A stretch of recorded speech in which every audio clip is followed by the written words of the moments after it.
So what I want to do today is to have a conversation with you to let you know that you can rest absolutely assured that my commitment to expanding green space, expanding parks, and being a better steward of the resources of the city of Atlanta is total, it is whole, and it is absolute. I am particularly grateful to Park Pride's Executive Director, George Dusenberry, for reaching out to me and extending the opportunity to address this important conference. When he called, I immediately accepted. I'm also pleased to thank Park Pride for the phenomenal work that they're doing to spur greater community involvement on issues dealing with parks and green space, as evidenced by the success of these conferences and many others. And I believe that the Beltline opportunity represents what can be Atlanta's gift not only to our city and the state, but a gift to the nation. And that's why I am going to stand beside it.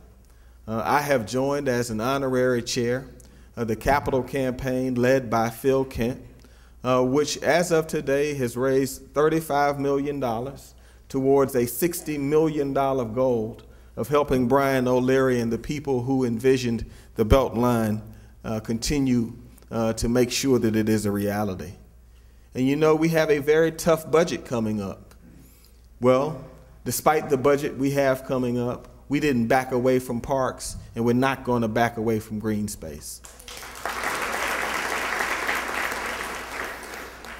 So you will see us tighten our belts, and you will see us continue to make sure that we have appropriate funding for park maintenance and for maintenance of the Beltline. Because if we fail on our part, if Atlanta does not show the people in this room and many people who are not here today that we are absolutely committed to making our city one of the greenest cities of America, then we will lose your energy and your vigor and your passion. So I came today to provide some reassurance of that, but I'm going to back my words up with action with the next budget that we have. In addition, I also want you to know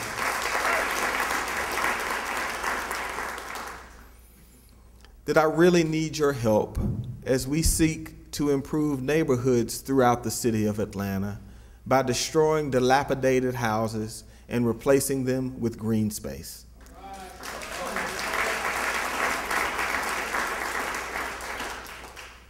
Councilmember Aaron Watson has been an invaluable partner to me. You know, it's interesting to note, I sat in a meeting about 5 days ago, and during last year, Atlanta only tore down about 40 houses in neighborhoods.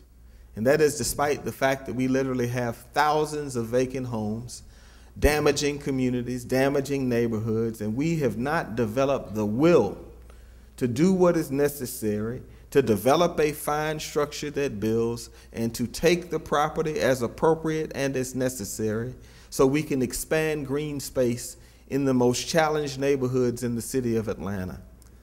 I need you all to join me in this conversation. And by that I mean we're going to develop 2 mechanisms for fines in the city. There will be one set of fines for people who live in the neighborhood, who live in the community, and there will be an entirely separate set of fines for people who simply hold large numbers of houses in a neighborhood but don't live there, but are simply buying them and holding them while the neighborhood decays. We're going to raise the fines. We're going to take the property as appropriate. We're going to clear the property, and we're going to create more green space through that function as well. I also want you to know this. I want you to know that we're going to continue our forward motion with regard to making sure that you and that our neighbors have clean water. Right now, people forget that just 7 or 8 years ago, Atlanta was on the brink of having its access to new construction and new water tied by the federal ruling that we received in the lawsuit involving the Upper Chattahoochee River Keepers. Look where we are today. We have met 99% of our goals on time and on budget. We have reduced the use of water in the city of Atlanta by 20%. And the water that we send downstream to Columbus, Georgia, is far more cleaner than it has been in 30 years. Last week, they had Columbus Day at the Capitol. What I want to tell you, I walked into the Columbus Day at the Capitol. I was invited to sit next to Mayor Wetherington, who is the mayor of Columbus. And instead of bashing Atlanta and talking about Atlanta as a polluter, they acknowledged that Atlanta is a friend that has changed the discussion around water through the work of the people in this room and the citizens in this city.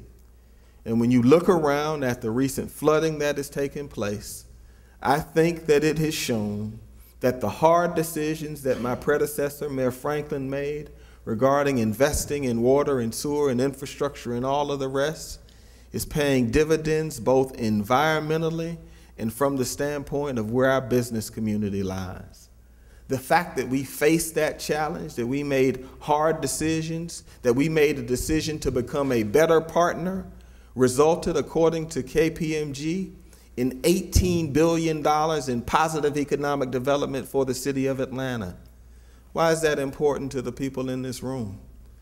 Because some of us who are less progressive, who are less forward-thinking, always need an additional reason to do the right thing on environmentally conscious issues.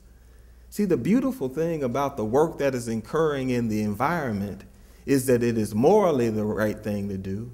It is the right thing to do for future generations, but we are winning the argument through the work of your organization that it is the right thing to do from a fiscal standpoint.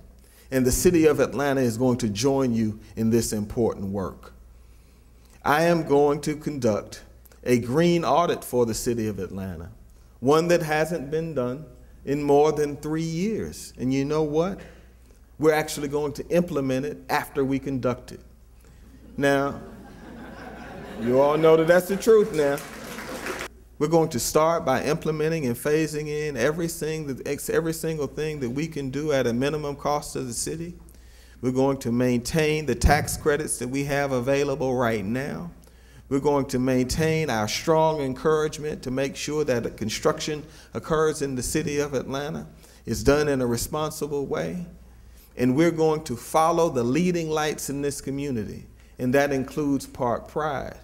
And rather than an adversary, you're going to have a partner that works with you every single step of the way. George made a little joke about me being here. I'll have you know that I just left a recording where I announced that Atlanta's own Phillips Arena is the first LEED certified sports arena in the United States of America. And why am I laying all of these things out for you? Because I want you to know that we're ready to go and that we take these issues very seriously and that sustainability means something to me and that I know that it means something to you and that we will build out the Beltline. It will be done. Now, Brian and I have a running joke back and forth. I want it done a little faster, but that's going to have to occur by Atlanta leadership and leaders like you securing federal resources to help make sure that we can make it so. But think of it. We will complete the Beltline. We will support the Piedmont Conservancy. We will certainly support this extraordinary facility. You won't see us starting new things. You will see us making what we have as good as it possibly can be. Now, I happen to have a record on it. You know, George talked about my work in the Senate. I didn't support the constitutional amendment for the Beltline. I co-authored it. The transfer of developmental rights legislation, I didn't support it. I co-authored it. The creation of Chattahoochee Hill Countries in Serenbe in South Fulton, I didn't support it. I wrote the legislation that helped to create that city. And I took a lot of licks during the process. It was really tough to create Chattahoochee Hill Country at the time. But look at what it is today. It is 35,000 acres of green space that is within 20 minutes of the downtown metropolitan area of Atlanta. I'm telling you all, I'm a believer. Greatness is within our grasp. Thank you.